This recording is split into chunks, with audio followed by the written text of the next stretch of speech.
గోవిందా గోవింద. స్నేహితులారా, తిరుమల కొండపై వెలసిన శ్రీ వెంకటేశ్వర స్వామి అవతారం వెనుక ఉన్న పూర్తి కథ మీకు తెలుసా? భృగు మహర్షి చేసిన ఒక శాపం నుంచి ప్రారంభమై లక్ష్మీదేవి వైకుంఠం విడిచి వెళ్లడం, శ్రీనివాసుడు తిరుమల కొండపై అవతరించడం, పద్మావతి దేవితో జరిగిన దివ్య వివాహం వరకు వచ్చిన అద్భుతమైన పురాణ కథ ఇది. ఈ కథను చాలా చోట్ల చిన్నగా మాత్రమే చెబుతారు, కానీ పురాణాల్లో ఉన్న పూర్తి వివరాలతో ఈ కథను మనం తెలుసుకుందాం. అందుకే ఈ సిరీస్ లో 5 ఎపిసోడ్లుగా పూర్తి కథను మీ ముందుకు తీసుకుని వస్తున్నాను. ప్రతి ఎపిసోడ్ లో ఒక ముఖ్యమైన సంఘటనను పురాణాల్లో చెప్పిన విధంగా వివరంగా తెలుసుకుందాం. పురాణాలు చెబుతున్నాయి, ఈ పవిత్రమైన కథను వినడం కూడా శ్రీ వెంకటేశ్వర స్వామి కృప పొందడానికి ఒక మార్గం అని.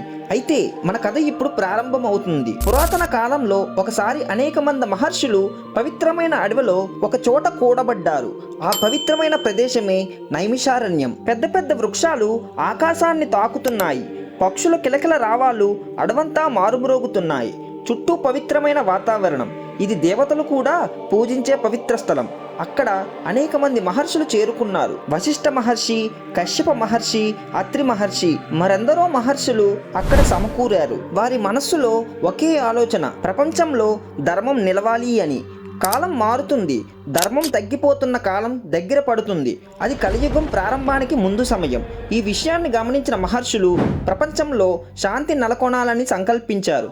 అందుకే వారు ఒక గొప్ప నిర్ణయం తీసుకున్నారు. ఓ మహాయజ్ఞం నిర్వహించాలి అని. మహర్షులు పెద్ద యజ్ఞవేదికను నిర్మించారు. మధ్యలో పవిత్రమైన అగ్నిగుండాన్ని ప్రతిష్ఠించారు. అగ్ని ప్రతిష్ఠ జరిగింది. ఒకవైపు వేద పండితులు వేద మంత్రాలను ఘోషిస్తున్నారు. మరోవైపు మహర్షులు అగ్నిలో హవిష్యులను సమర్పిస్తున్నారు. అగ్నిజ్వాలలు ఎగిసిపడుతున్నాయి, ఆకాశాన్ని తాకుతున్నట్లు కనిపిస్తున్నాయి. వేద మంత్రాల నాదం మారుమ్రోగుతుంది. ఆ యజ్ఞం ఎంతో ఘనంగా కొనసాగుతుంది. రోజులు గడిచాయి. చివరికి యజ్ఞం ముగిసే సమయం వచ్చింది. యజ్ఞం చివరికి చేరుకున్నప్పుడు మహర్షుల మధ్య ఒక ముఖ్యమైన ప్రశ్న వచ్చింది. ఈ యజ్ఞం ద్వారా వచ్చిన యజ్ఞఫలం ఎవరికి ఇవ్వాలి అని. అప్పుడు మహర్షుల మధ్య చర్చ ప్రారంభమయ్యింది. ఒక మహర్షి ఇలా అన్నాడు, సృష్టికర్త అయిన బ్రహ్మదేవుడికే ఇవ్వాలి అని.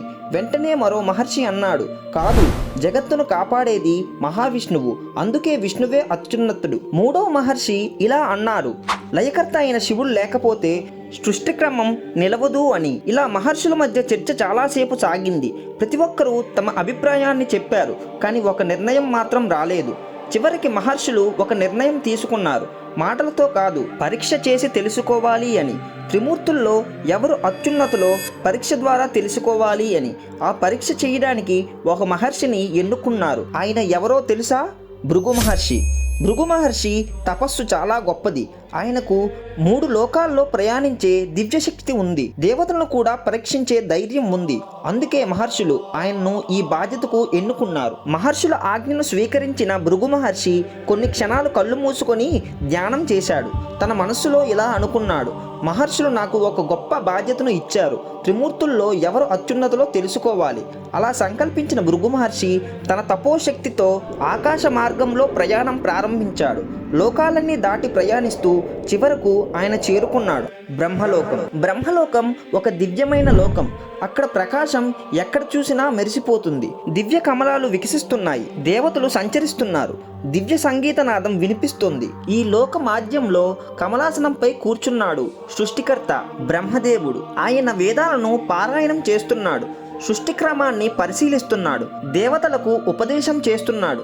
భృగు మహర్షి అక్కడికి చేరుకున్నాడు. కానీ ఆయన ఒక పరీక్ష చెయ్యాలని నిర్ణయించాడు. అందుకే ఆయన బ్రహ్మదేవునికి నమస్కారం చెయ్యలేదు, గౌరవం కూడా చూపలేదు. బ్రహ్మదేవుడు ఇది గమనించాడు. నా ముందుకు వచ్చి నమస్కారం చెయ్యకుండా ఎందుకు నిలబడ్డావు అని అనుకున్నాడు. బ్రహ్మదేవునికి కోపం వచ్చింది, కానీ వెంటనే తన కోపాన్ని అదుపులో పెట్టుకున్నాడు. సృష్టికర్తగా ఉండే ధర్మాన్ని గుర్తు చేసుకున్నాడు. ఈ సంఘటన చూసి భృగు మహర్షి ఇలా అనుకున్నాడు, ఇక్కడ ఇంకా రజోగుణం ఉంది అని. అందుకే భృగు మహర్షి ఇలా శపించాడు, భూమిపై నీకు పెద్దగా ఆలయాలు ఉండవు అని. అలా చెప్పి భృగు మహర్షి అక్కడి నుంచి వెళ్ళిపోయాడు. ఇప్పుడు భృగు మహర్షి తదుపరి ప్రయాణం కైలాసం. అక్కడ శివుణ్ణి పరీక్షించబోతున్నాడు. కానీ అక్కడ జరిగిన సంఘటన ఇంకా ఆశ్చర్యకరమైనది. భృగు మహర్షి కైలాసంలో ఏమి చేశాడు, శివుడి ప్రతిస్పందన ఏమిటి, అది తెలుసుకోవాలంటే ఈ సిరీస్లోని 2వ ఎపిసోడ్ తప్పకుండా చూడండి. మరి ఈ వీడియో మీకు నచ్చినట్టయితే లైక్ చేయండి, ఛానల్ని సబ్స్క్రైబ్ చేయండి. మరి ఇప్పుడు మనం తర్వాత ఎపిసోడ్లో కలుసుకుందాం. గోవిందా గోవిందా అని కామెంట్ చేయడం మాత్రం మర్చిపోకండి.